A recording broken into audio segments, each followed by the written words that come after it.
বিক্ষোভ মিছিলের সম্মানিত সভাপতি, উপস্থিত সম্মানিত সাবেক চেয়ারম্যান, বর্তমান চেয়ারম্যান সহ আমার সামনে উপবিষ্ট ভাই বোনের, আসসালামু আলাইকুম ওয়া রাহমাতুল্লাহ।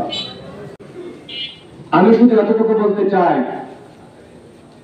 সিদ্দিপাশা ইউনিয়নের 9টি ওয়ার্ডের একটি 4 নম্বর ওয়ার্ড। এই 4 নম্বর ওয়ার্ডে কলেজ আছে, হাই স্কুল আছে, প্রাইমারি স্কুল আছে, ক্যাম্প আছে, কাছারি আছে, অনেক প্রতিষ্ঠান কিন্তু এখানে আছে।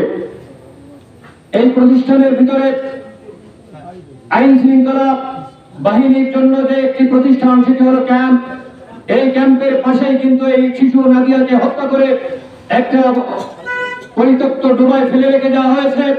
যিনি এই ক্যাম্পে আজকে ইনচার্জ হিসেবে দায়িত্ব পালন করেন, আমার জানা মতে উনি কিন্তু একজন গোয়েন্দা বিভাগের মানুষ।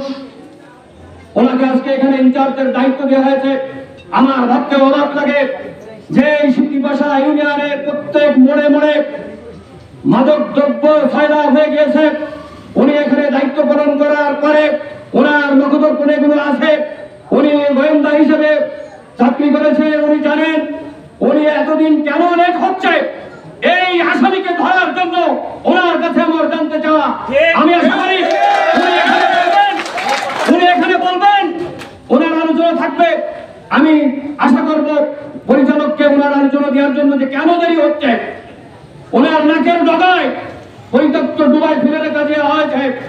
উনি এখনো পর্যন্ত একজন মাদক শ্রেণীকে ধরে যদি বলতো এই হচ্ছে নাদিয়ার জন্য, এই নাদিয়ার হত্যাকারী, তাহলে আমরা কিছুটা সান্ত্বনা পেতাম। এখনো পর্যন্ত একটা পিঁপড়াকে পর্যন্ত আক্রমণ করা হয় নাই। তার মানে কি সিদ্দিপাশা ইউনিয়নে কোনো নেতৃত্ব নাই। বিএনপি, জামাত, জাতীয় পার্টি সহ যারা এদেশের বর্তমান নেতৃত্ব স্থানে আছে, আমার মনে হয় তাদের কাছে খেলার পুতুল। এজন্য আমি বাংলাদেশ জামাত ইসলামীর পক্ষ থেকে দাবি করব, আগামী 24 ঘন্টার ভিতরে যদি আপনার মাধ্যমে কোনো সলিউশন না আসে, আপনার বিরুদ্ধে আমরা অ্যাকশন নিতে বাধ্য হব। এই আশাবাদ ব্যক্ত করে আমি আমার সংক্ষিপ্ত আলোচনা এখানে শেষ করছি। আল্লাহ হাফেজ। আসসালামু আলাইকুম ওয়া রাহমাতুল্লাহ। ধন্যবাদ।